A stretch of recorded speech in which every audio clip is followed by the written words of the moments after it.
Hey guys, Zibboyeye, or just Zib is fine, and today we're looking at a J-horror film as well as its adaptation that may have killed J-horror remakes.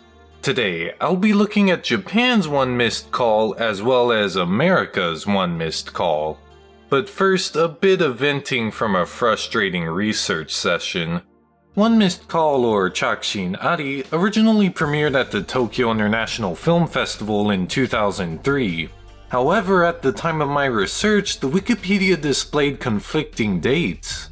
The info box stated its original screening on March 11, 2003, while the release section claimed it showed on November 17, 2003. So, which is it? Turns out neither. According to a Japanese article from eiga.com, the movie premiered at the festival on November 3, 2003. In fact, the only reasons why you'll find the dates correct on Wikipedia now is because I edited it. So please double check your information when submitting to Wikipedia before it misdirects my search. Sadly, the confusion didn't end there. Many sites present One Missed Call as the adaptation of a novel, however, this is not the case. 脚本から映画と原作が同時に生まれたんですよ。先に小説としてあったわけじゃなくて。Behind the story is Yasushi Akimoto, renowned producer of top J-pop idol group AKB48. Well, that's not very scary at all. The director, on the other hand, needs no introduction.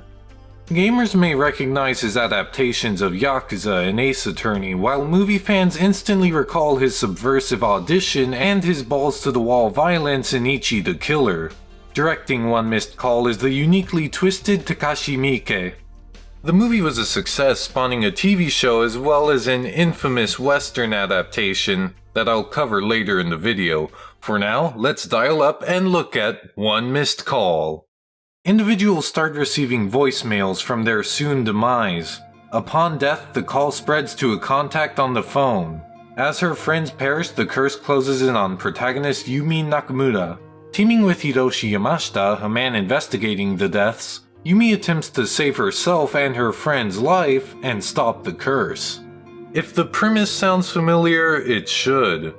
Death on a timer, investigating to the source of a curse that spreads through a symbol of technophobia. It's nearly the same scenario as Ringu. Although the movie benefits from that premise's suspense, it's too similar to Ringu. On occasion, eerily so. Like this scene.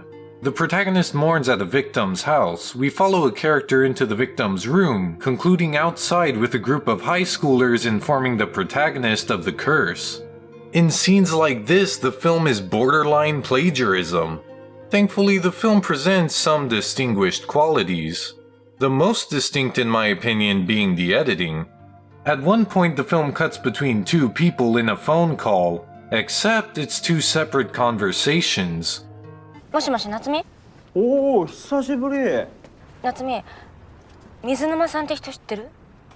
何言ってんの？明日だよ、放送。The presentation's convention misled me into thinking it was one exchange. It took me a second to grasp. I like that it trips up the audience like a test to keep them attentive. That's not the only trick the editing has up its sleeve.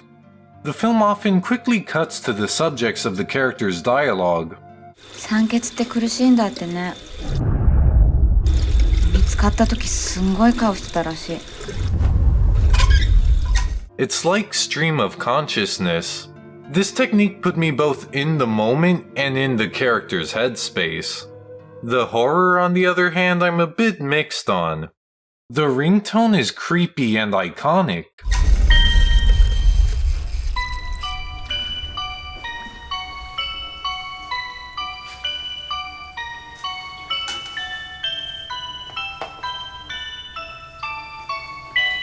The deaths can be horrifying, but for the most part the horror didn't do it for me. The worst it gets is this anime blast effect.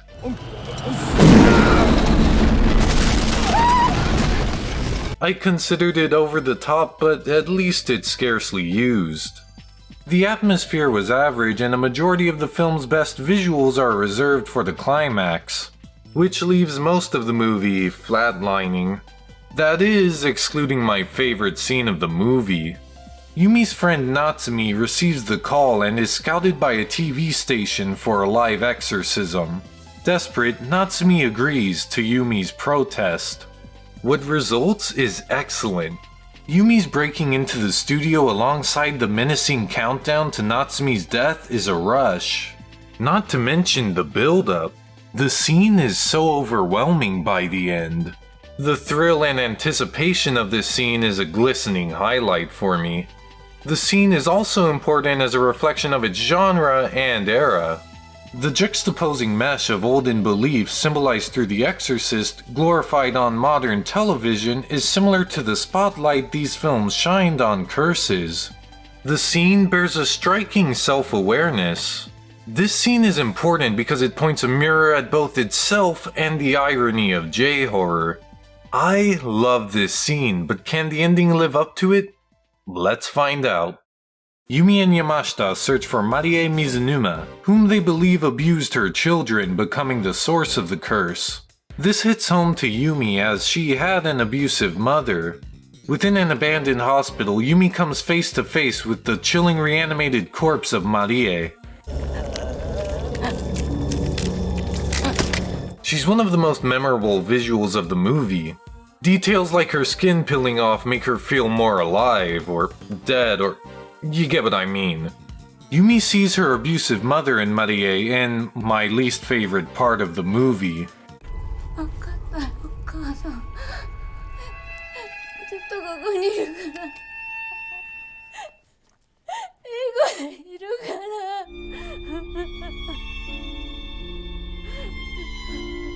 Yumi is only spared when her PTSD causes her to apologize to her abusive mother. Rather than Yumi overcoming her past, the narrative approves of her trauma by making it the device that saves her. It's a disgusting, harmful notion that validates the victim's submission to their abuser. The clinic that investigated the Mizunumas finds a hidden tape revealing the eldest daughter Mimiko as the real abuser of her sister. Mimiko then dies of an asthma attack, birthing the curse.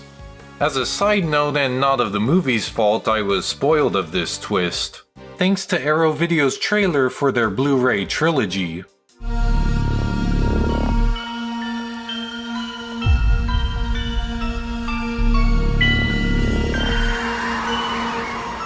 I guess I deserve to have the reveal ruined for me. Sorry I was excited for your release, Arrow. Bitter exterior factors aside, the twist itself is unexpected. Although it's a bit too convenient, officials find the tape only at the end. I wish it were hidden on Marie's body or something to justify why it wasn't found earlier. So in similar Ringu fashion, the curse isn't over. Mimiko possesses Yumi and kills Yamashita. This is out of nowhere. All of a sudden this possession is introduced that was never a part of the curse's rules prior. The film closes with Yamashita seeing his own sky, a reference to his sister's spirit in the climax. 人の数だけ空があるんだよ It's a callback to an idea established only 20 minutes ago. The dialogue didn't have that long to sit to make for an impactful conclusion. It's also more abstract than any other part of the movie. The artsy ending is incohesive with the rest of the film. The movie's theme is equally disjointed. One missed call proposes that abuse is cyclical. 虐待が虐待を生むみたいな。 But the film lacks evidence to support this. Yumi, an abuse victim, never struggles with the desire to abuse others. And Mimiko abused without having been a victim. None of the characters corroborate the film's attempted message. Thus, the theme dissipates. One missed call is a mixed bag. Its scenario is unoriginal, but its presentation is unique. Although the horror has a few trips, the movie provided a suspenseful scene that grasped me from beginning to horrific end. Unfortunately, the film descends downhill with a confused direction and harmful message. One Missed Call has a fair share of appealing qualities against a moderate number of flaws. All in all, it's okay. But One Missed Call was granted what not every movie gets: a second chance. So, let's look at the inception of its Western conversion. The remake was announced in 2005, entering filming in August 2006. Directing the film was Eric Valette, who posed an unconventional condition onto himself and crew. This is all actually based on a Japanese horror film, correct? Did you watch that one? Well, the director actually, he didn't want anybody to, he didn't watch the original and he didn't want anybody else to watch the original.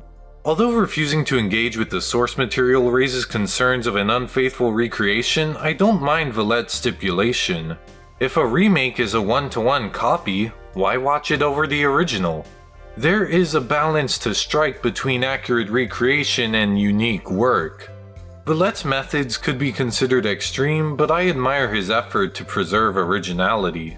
There are rumors, and by rumors I mean unsourced trivia entries on IMDb, that the movie was censored in post-production for the sake of a PG-13 audience, leaving an unseen director's cut in Valette's closet, or trunk, or shoebox, ooh.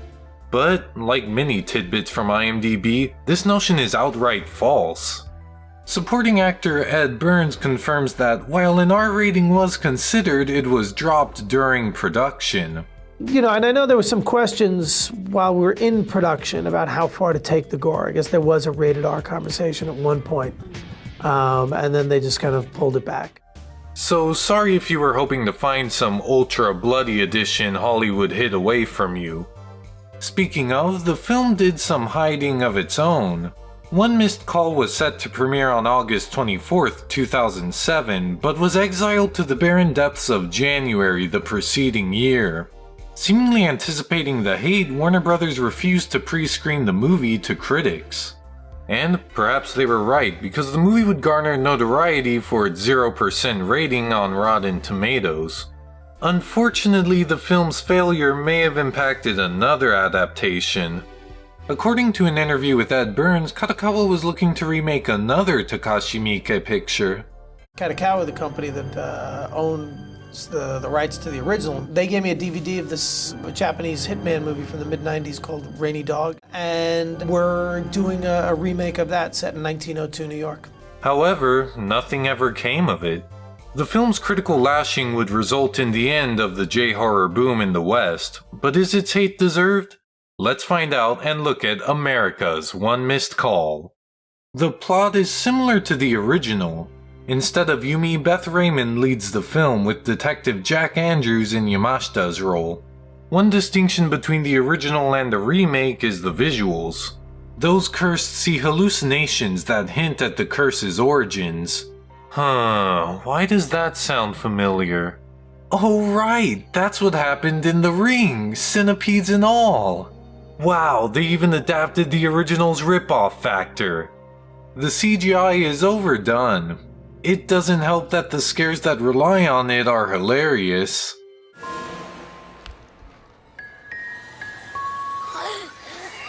I lost it when I saw this Cabbage Patch reject. The film hosts a bevy of unnecessary CGI, and there's a reason for that. The director opposed an over-reliance on CG, wanting the film's characters to carry the suspense. I agree with Valette, whether or not you have flashy visuals, the investment in the characters drives the emotion. However, that direction would soon change.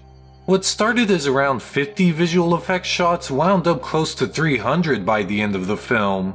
VFX supervisor Patty Gannon elucidated on post-production, saying, "Basically, they'd put this in front of us and say, this isn't scary, do something with it, but our deadline's not changing." The time constraint likely resulting in the lackluster visuals. Fueling the flames were the late-game additions. There was big stuff added very late in the game, like a photoreal baby, said Gannon. Coworker Randy Go remarked, "It's really creepy." To which Zib retorted, "No, it's not." But given their unforgiving deadlines, I empathize with the visual artists.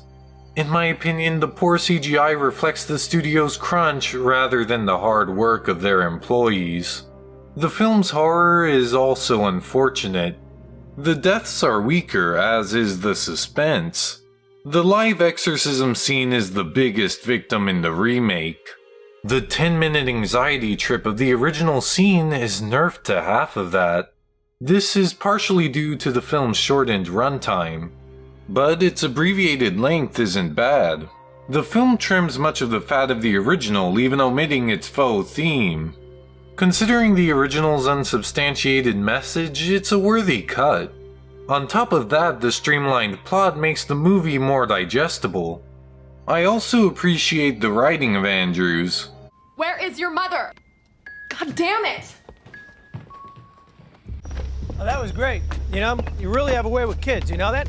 He's given more character than Yamashita. In spite of these quality alterations, the film makes several nonsensical decisions exclusive to the remake, such as Beth racing to save her first friend to be cursed.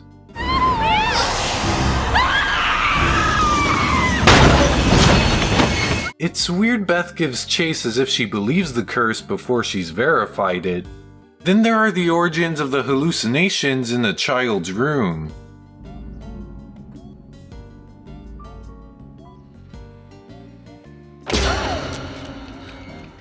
What kid has toys like this? What mother decorates like this? The awkward choices begin as early as the opening kill.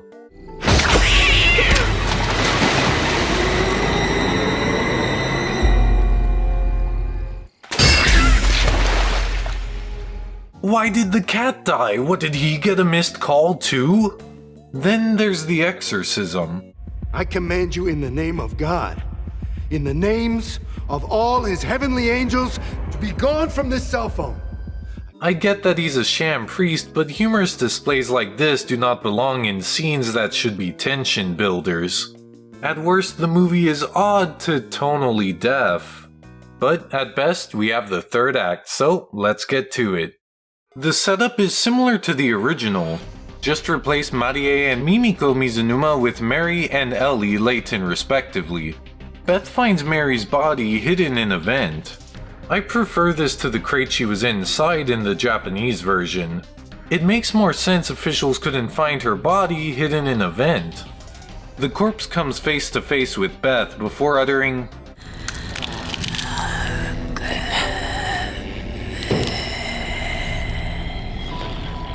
This scene is miles ahead of the original. It's gratifying because it's as though Beth is finally getting the apology she deserved after her own mother's abuse. The twist that Ellie was the real abuser is still present here. However, the events preceding it differ. In an earlier scene, Andrews finds footage from a nanny cam with no camera in sight.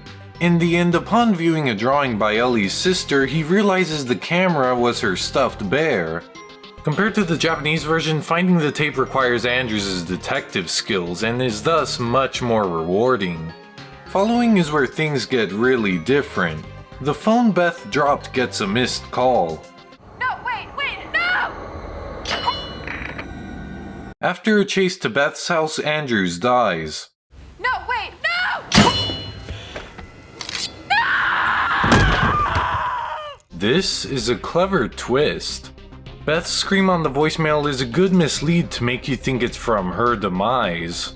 It also plays off the fact that the phone Beth had was borrowed from Andrews.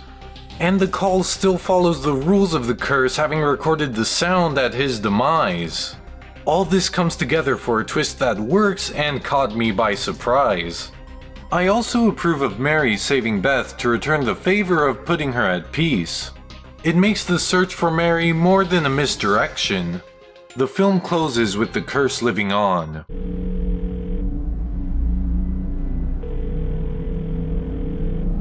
But the series doesn't, so who cares?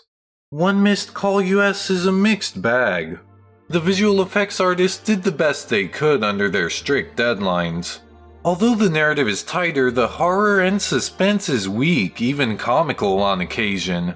However, the big advantage of the film is its ending. Its climax and reveal is more rewarding than the original, topped off with a surprising twist. It's not perfect, but it is in no way deserving of its 0% on Rotten Tomatoes.